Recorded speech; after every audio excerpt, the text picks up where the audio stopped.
Okay, so just a little bit more for today. And since I told you at the very beginning of the first video, I would point out something that we're not going to be using as much this time around this year. I didn't do that at the end of the last video. I'll do it right now. So basically, what we learned with the example that we finished up in the last problem is that we can have transformations. Now, this whole idea of using our unit step function is going to be something that we're going to relax our expectations on how much we do this, okay? So you will see in the book unit step function, or it's called Heaviside function or Heaviside. Some people pronounce it Heaviside, some Heaviside. We are going to not do as many piecewise functions. We are just going to look at what happens if we transform either the time function, lowercase f of t, or we shift our transform function, capital F of s. And so our two theorems are going to look like, and you'll see again, these will be on your table. If you take the Laplace of f of t minus alpha, h of t minus alpha, then that will give you e to the negative alpha s, capital F of s. Now, this h that you're going to see deals a little bit more with the Heaviside function, and this means, if we actually have a piecewise function that we shift our start point. That's the thing that we're going to deal a little bit less with here. So you'll pretty much just be looking at when you have f of t minus alpha and you have this shift in your time domain, what does that look like with your Laplace transform pair, basically? The second that we are going to have is if you have the Laplace of e to the alpha t times f of t, that would give you a transformation here, capital F of s minus alpha. And this is what we saw in our recent example, is that we transformed our capital F function, and we saw that that gave us e to the alpha t, and we actually used this property.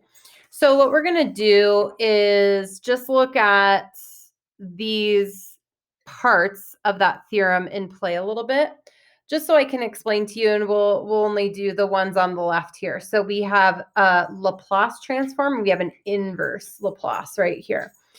Basically, when you see this right here, we're taking the Laplace of e to some alpha t. This is going to shift. So this shifts the argument of the transform.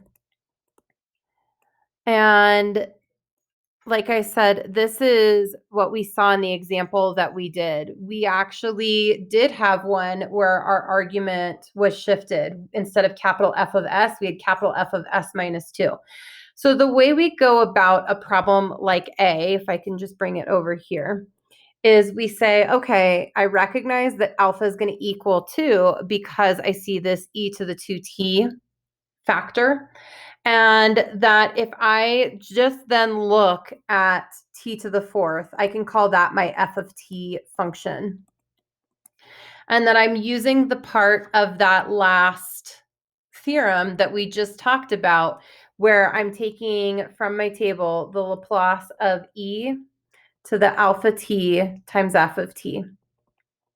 And what that says is that we're basically just going to treat this like normal, except we're going to have this shift of alpha in the argument of capital F. That's it. So we're just going to focus on this t to the fourth function. Well, according to my table, that says that if I take the Laplace of t to the nth, n being 4 in this case, that essentially I'm going to take n factorial over s to the n plus 1. So 4 factorial gives me 24. And then I would have s to the fifth in my denominator. And what you'll see for this notation is you'll see this solid line here. that denotes that we are taking this is our function if we just have s. We are going to take that and we are going to transform that to an s minus 2.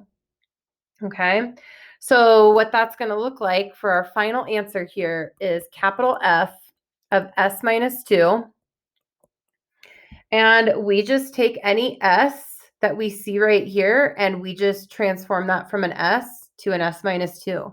So this is going to look like 24 over s minus 2 to the 5th power. And that's really it. All right, we shift the argument from s to s minus 2. That's all you do.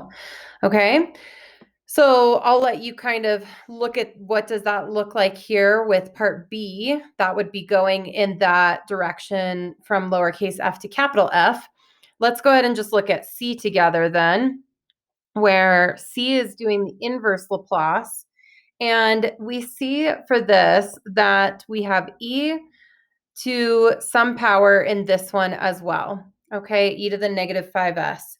So what this should tell us, let me actually clear this out so I can make this a little more clear. Bring this, boom, right there. This tells us that we have a shift in the time domain.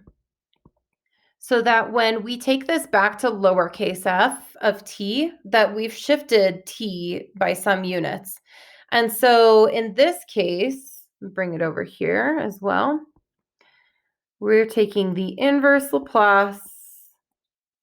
And you could see this as just e to the negative 5s and actually I'm going to write it that way. E to the negative 5s as its own factor over here times 1 over s squared. Sometimes that helps us recognize what we have to do here. This 1 over s squared looks like something from my table, okay? And we can use that. And so basically what we're going to do is we're going to take a shift in our time domain. And this piece right here, this e to the negative 5s, tells me that alpha is equal to 5.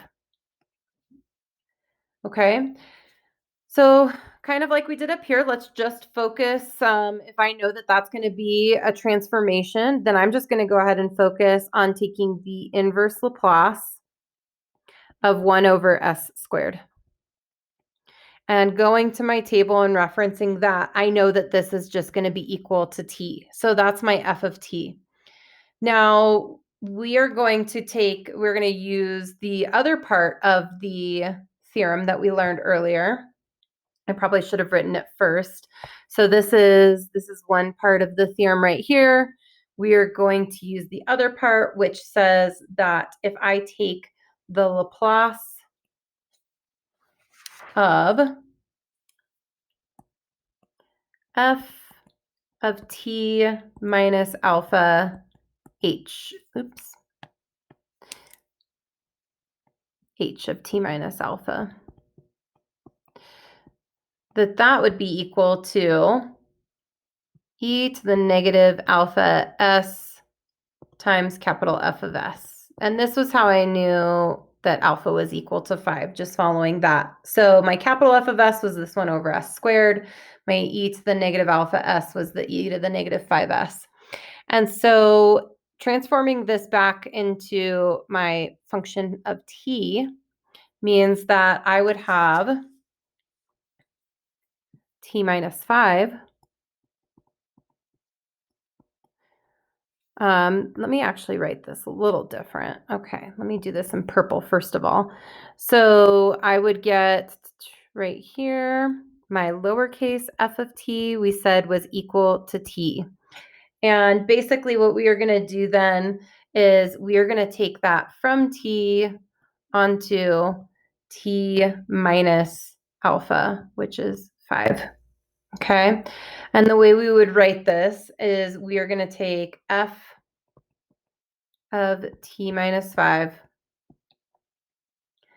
and that's just going to give us a function of t minus 5. Now, one other thing we would kind of take into consideration is this Heaviside function right here. And we would take this t minus 5, and then we would say times h of t minus 5, and that would just shift a start point on our function for the piecewise.